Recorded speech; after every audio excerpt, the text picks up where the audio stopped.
The China and Africa podcast is brought to you in partnership with the Africa-China Reporting Project at Wits University in Johannesburg.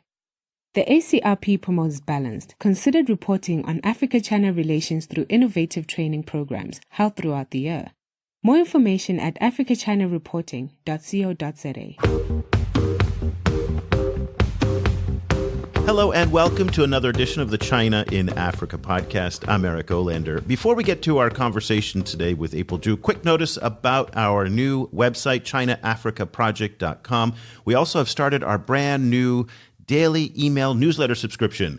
It is absolutely fantastic. I cannot recommend it enough. Well, I can't recommend it enough because I'm doing it every day, 4 to 5 hours to put this thing together. But it is just chock full of great information on all aspects of the China-Africa relationship. If you'd like to sign up, head over to our website at ChinaAfricaProject.com/subscribe. Would love to have you as part of this great new community. Okay, on to our show today. We're going to be picking up a conversation that we started back in July when we met with Christopher Rhodes, who's a lecturer at Boston University. And he talked about how religion is making its way into the Chinese migrant community from East African evangelicals. And what's happening is that Chinese are then returning back to China, back home, and bringing that religion with them. And so it's very interesting then, fast forward all the way to this past weekend, when the South China Morning Post ran a really amazing article about how in Kenya, Chinese arrivals are targeted by Jehovah's Witnesses. And so it's picking up on the same idea of all the Belt and Road Chinese workers who are in places like Kenya, in Uganda and Tanzania, who are starting to run into religion. That article was written by April Zhu, who is a freelance journalist based in Nairobi. She's been there for 5 years, and her writing focuses on women's rights, urban development, land issues. And what's great about what she's doing is she's writing about the China-Africa, China-Kenya relationship very much from the margins. And that's a part of the discussion that we don't ordinarily hear much about. We're going to find out what that means in writing from the margins. She joins us from Beijing, where she is there for a few months, suffering miserably, doing an intensive Chinese course. And so we're very, very excited to have you on the show today. Thank you so much for taking time away from all that character memorization. And we really appreciate you joining us. Thank you. Happy to be here. So you wrote this article about Jehovah's Witnesses. A lot of people may not even know who Jehovah's Witnesses are. There's 8 million people around the world who believe in this faith. Tell us a little bit about the story that you told in the South China Morning Post Sunday magazine, and also why are Jehovah's Witnesses the focal point of it? So this story actually began with a rumor I had heard through a journalist or someone else that there were these groups of missionaries, Chinese missionaries, who were following in the shadow of the Chinese diaspora in Kenya, specifically that they were following in the footsteps of these sort of migrant construction camps, and sort of just going around Kenya and targeting these Chinese migrants who had not really been exposed to the gospel back at home, but would be able to in Kenya, where religious freedom is a lot more, where there is a lot more religious freedom. And so I followed this path, and this eventually led me to find a group of Jehovah's Witnesses. I should say, of course, among Chinese churches, Chinese Christians, missionaries targeting Chinese people, there is an incredible diversity in Kenya of all of that. And Jehovah's Witnesses are just one part of that. But as with, I think, anyone who's encountered a witness anywhere else in the world, Jehovah's Witnesses tend to be more public in their evangelizing, whether that's standing at street corners or going to apartment doors and knocking from house to house. So Jehovah's Witnesses ended up being kind of the most interesting group to look at because of the way of the images that sort of came out from these from their outreach. So, for example, Jehovah's Witnesses standing by carts filled with tracts outside of the Chinatown in Hurlingham in Nairobi, or going to Mai Mahiu, where there's the Rift Valley Escarpment, and sort of also standing there with their cart and targeting busloads of Chinese tourists, or as I was told, even going to E10, which is the famed training grounds for Kenya's marathoners, where have been a lot of Chinese athletes who have gone there. And so this image of missionaries who, as I'll go into later on, are not only are of many different nationalities. This idea of missionaries following in the shadow of the diaspora and sort of creating this interesting map, a spiritual map of Kenya in the footsteps of Chinese migrants, was incredibly interesting to me. Yeah, that is interesting. Just before we get into the Chinese side, just one last question on the Jehovah's Witnesses. Just for those, including myself, who are not very familiar with their particular belief set, can you just give us a very broad overview of what makes that, what shapes their worldview? And again, I'm going to try and get to how and why is this appealing to a Chinese migrant community? So in terms of theology, there is a lot to be said that I probably am not qualified to talk about. In short, they consider themselves a sect of Christianity, although I think it's contended other Christians have categorized them as cults. And the theology of that, I feel like, is not something that I focused on at all in the piece. They do use a version of the Bible that is quite close to the ones used by many other Christians, but it importantly does not translate the name of Jehovah into the Lord or God or anything else. There are also a lot of, there are some other aspects of the Armageddon, which are more, which is the final end times sequence of events and sort of things around that are specific to Jehovah's Witnesses. But I think what is more relevant to this piece is the organization of Jehovah's Witnesses. It is an incredibly organized international, I don't know whether you want to call it a religion or an organization or a group. As I think we can go into later, it is banned in China, I think, because of the organizing potential of it. All religions that are not approved by the Communist Party are banned in China. That's not necessarily distinctive to the Jehovah's Witness there. No? Yes, that's a good point. But I think the extent to which it connects the way in which capital, people, and honestly, even just like literature, the ways in which those are able to move throughout the world through Jehovah's Witnesses is, I think, something that does set it apart. Of course, it's totally separate from theology, but just as an organization. Yeah. And so I think that is why why it just tends to be more public and more obvious in Kenya, especially when it comes to Chinese churches, Chinese ministers. There is definitely a looming threat of persecution, of sort of the long shadow of the CCP in Kenya. So they've tended to be more under the surface of the water, just sort of focused on community and not as focused on public outreach as Jehovah's Witnesses, who do also have the protection of a larger international body around them. So the Nairobi branch, for example, has a pretty well-resourced, well-staffed legal department, et cetera, et cetera. So it is, I think it makes a difference to study the evangelism of an organization that is much more oriented towards outreach, resourced to encourage outreach, and sort of it has the wherewithal to equip its members with that kind of with the literature, with the training, et cetera. Interesting. So that's the Jehovah's Witness side. Let's talk about the Chinese side. And the thing that I didn't really get a sense from your article, and I'd like to see if you can expand on it, is who exactly are these Chinese?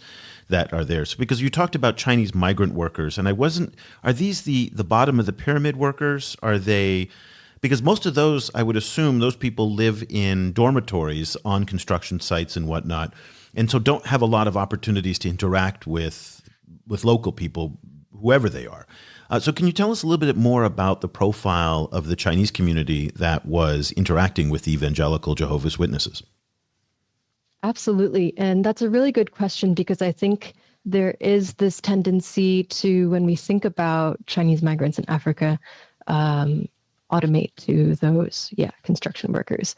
That, there's that photograph in like a photographic trope of, the African construction worker and the Chinese construction worker, and they're somewhere out there with like red dirt and blue sky. And like, that is one of the situations, but especially in Nairobi, where there is a booming tech sector, you have a lot of young professionals, you have Huawei, you have startups, you have a whole people coming, with their families, medicine. There is an entire range, not only of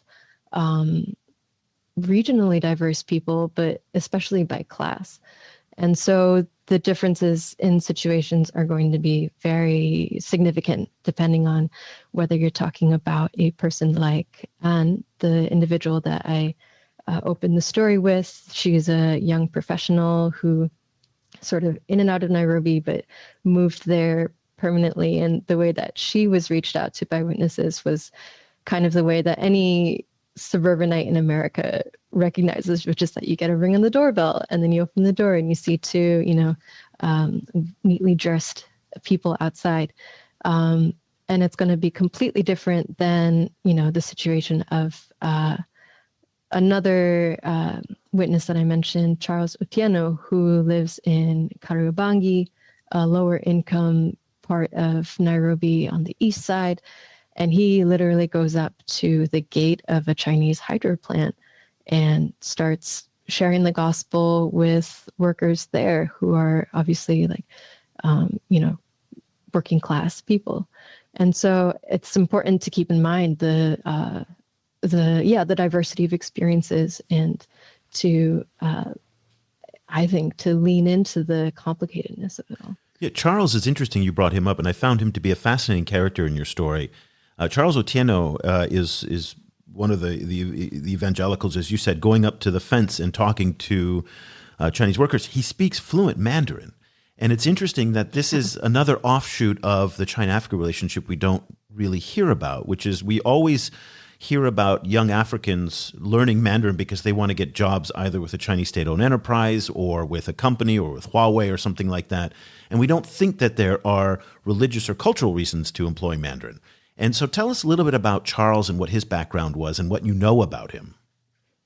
Yeah. And on the note of complication that I just left on, I think it's important to also, complicate the way in which we look at this phenomenon of Kenyans, of Africans learning Mandarin, because I think Charles, he's definitely an exception, but his story is so I would say, beautiful. It was certainly, it certainly drew me in. And so Charles Otieno is Kenyan. He was born in Kenya, but he has sort of this vague past, vague in that he shies away from speaking much about it, but it's pretty clear from his accent that he didn't spend a lot of time in Kenya, sort of moved around the continent with his parents, spent a lot of time in Zambia, and he is fluent, as I mentioned in the piece, in at least 5 languages,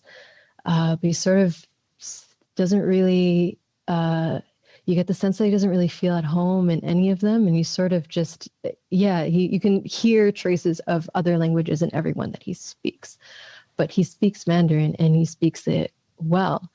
And so I, after speaking to him, learned that he had actually spent a few years in Zhengzhou in Henan. And even though he never brought this up outright, it would just slowly came up that he was training in Kung Fu in Wushu at the Shaolin Temple, the famed Shaolin Temple. And he showed me these photographs of him in just, incredible, everything. Spears, this balance, this, everything that comes to mind when you think of Wushu at Shaolin. And he learns Mandarin there and comes back to Kenya eventually. And basically, to cut the story short, he becomes a Jehovah's Witness and renounces his past life as a Wushu practitioner. He no longer practices, he no longer teaches, but he has but it is completely separate from his, this sort of like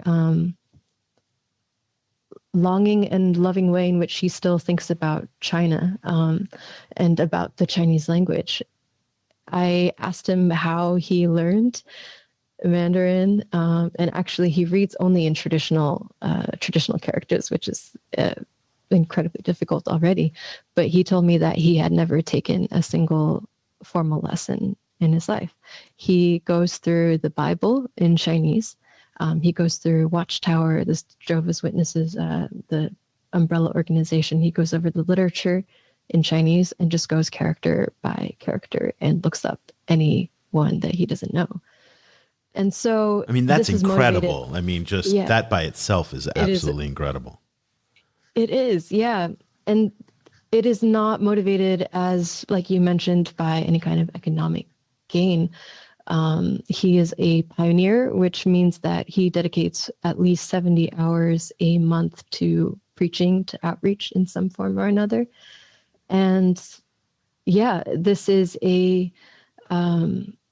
it is a complication to that simplified narrative. And does he have a job Mandarin? Does he have a job outside of what he does for Jehovah's Witnesses? Is that how he, pays rent and feeds himself, or does it being such an interesting? Yeah, because as a witness, speaking to witnesses, you really get a sense that the job that they make their living off of is like, it's just details. Like they do something to make ends meet. And then, but what they pour most of their time into is preaching. And so he told me, he was vague about it, as with many other things, but he says he has like a day job, but the majority of the time, we would only meet on Mondays because all the 6 other days of the week he had just like carved out, dedicated to doing his work. And so it's very hard to be, it was hard for me personally to be cynical about it. I honestly admired him. I think that kind of sincerity, that kind of relationship to a nation, to a people, to a language that doesn't exist within market forces, as we often imagine people's relationship to Mandarin to be. That was very eye-opening for me. What's the context that a guy like Charles is operating within? And I guess, as somebody who's lived in China for a very long time, China is known as a low trust society. That is, that person A and person B don't like each other, don't trust each other. And you see this in the subway when people come up. People are very distrustful. They're like, keep your distance. I don't know who you are. And so you go to Kenya and you have this wide range of people who are working there, who don't necessarily speak the language, understand the culture, and a Kenyan man, a black man, an African comes up and starts talking to them, regardless of the fact that it's in Chinese. It just surprises me that they would even be open to the conversation when we see in China itself how people are very distrustful of foreigners or people that outside their clan or their tribe or wherever, their group. So how does that happen, that initial conversation when he would go up to the fence? Because I could imagine also that the plant manager, the project foreman would be like, go away. Whatever you're trying to do here is not helpful. And so it just seems, it's hard for me to picture all those pieces coming together to complete a conversion to something as exotic for a Chinese person as becoming a Jehovah's Witness. Yeah, that's a really good observation. And I think I'd begin with a chart that I cannot remember where the source was, but it mapped out the highest trust societies in the world, the lowest trust societies in the world. And lo and behold, Kenya is right there at the bottom with China. Oh, Kenya's also a low trust society. Interesting. Wow. Yeah, apparently so. I have to go back and find that to verify. But I do remember looking at that and just thinking that was hilarious. But what you bring up is very interesting. And I think again, there is no generalization. And I'll use Otieno as an example again, because what happened was he went to this hydro plant and was speaking with the workers there in Chinese. And again, these were working class laborers from China with, probably very strong regional accents. Like they were, a lot of them were very much open to what he was saying. And he mentioned that there was one man in particular who really began asking him the good questions, like, why does Jehovah allow for suffering, blah, blah, blah, what is this? And he did go back regularly for some time. And then there was one time when he went back and all the laborers had just changed. No one made eye contact with him. No one spoke with him. They just sort of ignored him. And then their foreman, who is also Chinese, came to him, and it was clear that, he had spoken to these workers, and he was like, I know you're doing something good. I've heard about Jehovah's Witnesses before, but, you need to talk to my workers when they're on holiday, basically saying that he was a distraction. So, of course, there's never one set of results. It's always going to depend on a person's, a personal combination of class, orientation to religion, spiritual curiosity, upbringing. And from the witnesses that I spoke to, I was trying to get at, is there a trend of, perhaps low income Chinese people being more open, or blah, blah, people who had, just sort of become middle class? Are they more likely to be more like? And basically, the more I asked this, the more people were just like, no, there's no, witnesses were just like, no, there's no trend. It really depends on a person's heart. Even within the same family, you'll have completely different, people will always have very different relationships with spirituality, because you're talking about, in individual spiritual practice. And I think it's interesting that actually, this is the quote that I end with Anne, that young professional I spoke about earlier. I mentioned the example of Otieno, or just generally someone like him. I asked her, because she was talking a lot about the coloniality of missions language, and why do people think that Chinese people are unreached, or this godless people? And then I brought up, what about the situation where you have, like you mentioned, in this sort of low trust, suspicious environment, a stranger, a Kenyan man, come up and share in this very hyper personal spiritual conversation? And what, it doesn't make a difference that he is Black and he's speaking to Asians in a in a place where there is racial tension. Doesn't matter that he himself is working. And she sort of thought about it for a minute, and what she said was, people can sense a powerful person.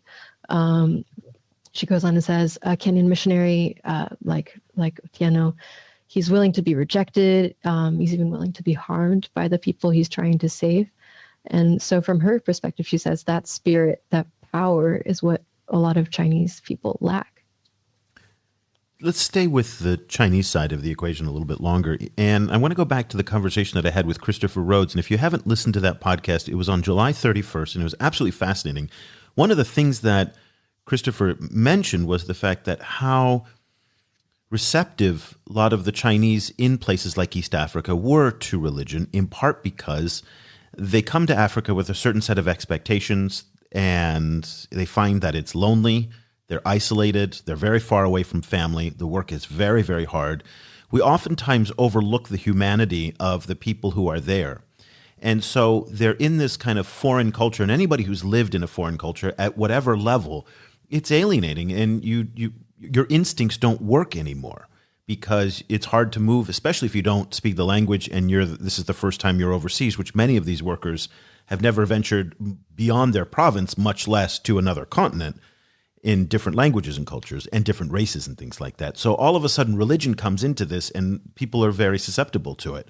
So tell us a little bit about the profile again of the morality and the kind of spiritual, I don't want to call it crisis, but the availability that they have and how receptive they are to these types of approaches. Yeah, that's a really good point. And for me, it was an unexpectedly personal angle to the story that didn't occur to me until midway through my reporting.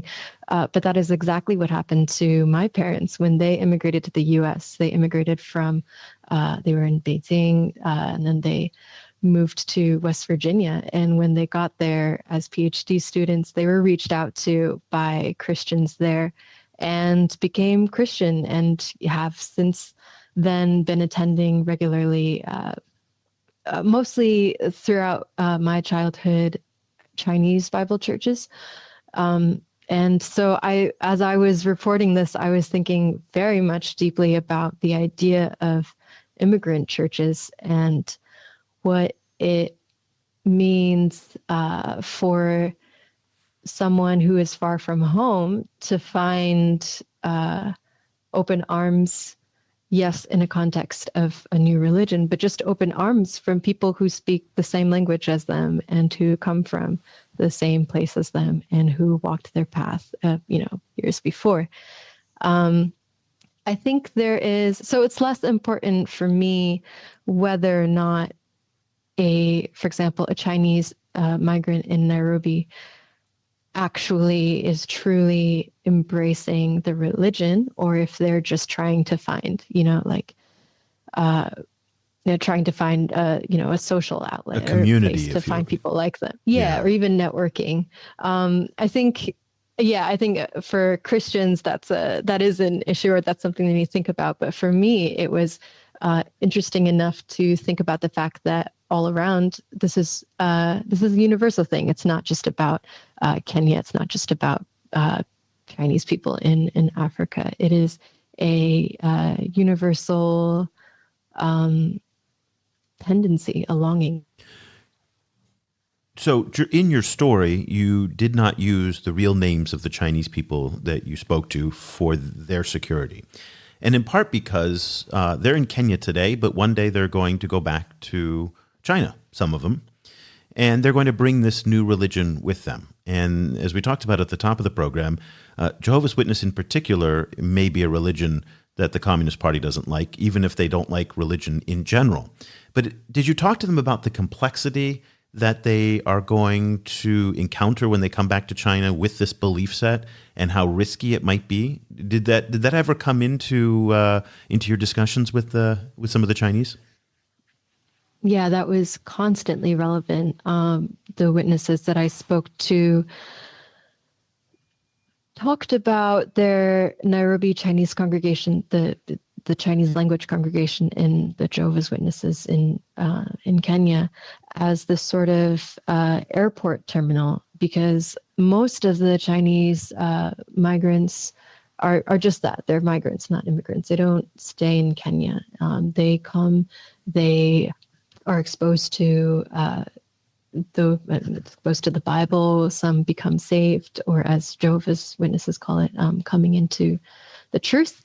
And then they need to go home to an environment where it is, and I cannot overstate this, a real threat to safety, to sort of practice this religion in any open way. And so, for example, Daphne Butler, who is the witness that I interviewed in the piece and quoted a couple times, she mentioned the story of a Chinese couple who was visiting Nairobi just to help their son take care of their grandchildren. So they were just there, sort of which is a very typical Chinese grandparent role. Yes. So they were just here briefly, and then found Jehovah, came into the truth, but then it was time for them to go.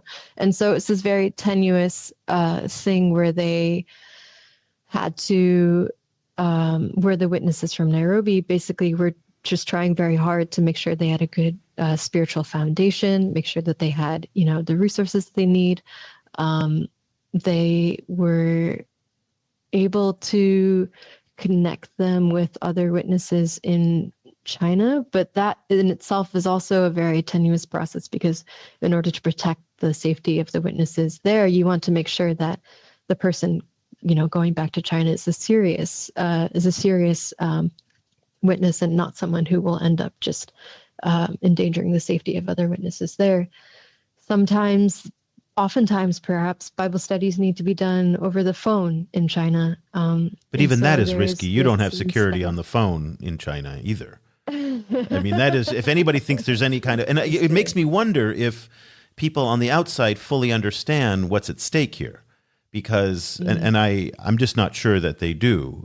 Maybe it's just my suspicion, because the Chinese system now is so comprehensive in its ability to monitor people that it feels like the only way to practice this faith is in your own, your own personal space. Yeah. Although I would say that in the case of Jehovah's Witnesses, because of the ability with which the international organization is able to put out pretty standardized and regular literature and videos within the witness, I guess, system, within the community, it might be marginally easier than trying to grow spiritually without that. Because they're putting out really high production value videos regularly. At the meetings, it's a pretty standardized. Almost everyone around the world is going through the same lesson, moderated but no preacher. Everyone gets literature, and it has been translated into just countless languages. So in terms of that, it might be marginally easier for someone in China to sort of stick with it. But of course, that's sure. Up in the air. The article is in Kenya. Chinese arrivals are targeted by Jehovah's Witnesses speaking Chinese. It's in the South China Morning Post Sunday magazine. Just go to scmp.com. Look for April Zhu. That is April, the month, and then ZHU, and you'll find that. And if you actually then you'll Google that, and you will then find April's other writings. April, if people want to connect with you and to read more of your writing and to follow what you're doing, what's the best way that people can stay in touch with you? You can find me on Twitter at APRZHU. And then from there, you can find my website and get in contact, but that's where you'll find most of my work. And she does really interesting work. This is not the kind of work and writing and journalism that you're going to see in the New York Times or in the Washington Post or some of the more traditional type of media outlets. In fact, some of them have been, I don't say this in a negative way, esoteric in a way that just like, what? I never really thought of that. And for someone who looks and obsesses over China-Africa media as much as I do, that's actually quite an accomplishment. So I really recommend that you check out some of the things that April's doing. Also, once again, if you want to see and stay on top of all of the China-Africa news, the best way to do that is to come to our website at ChinaAfricaProject.com. We just did an interview with Solange Chadelaar, who is the leading China-Zambia expert in the world, on the current kind of deterioration of China's debt crisis in Zambia, where there is a real problem. And there's been predictions that there might be a break between China and Zambia. And you'll hear what Solange has to say. And also we talked about why is it that Uganda is, issuing a statement on Hong Kong. That doesn't make any sense. We give us some analysis on that as well. That's the kind of stuff that you'll find on our website. And of course, in our daily newsletter, which we hope that you will take some time to subscribe to. Not only is it good information, it's also supporting independent journalism. And a lot of you are very close followers of the program, and you want to be connected with what we are doing. And this is a great way to do that and to be a part of our community as well. So we would love to have you all subscribe at ChinaAfricaProject.com/subscribe. So That'll do it for this edition of the China in Africa podcast. Cobus and I will be back again next time with another show. Until then, thank you so much for listening. The discussion continues online.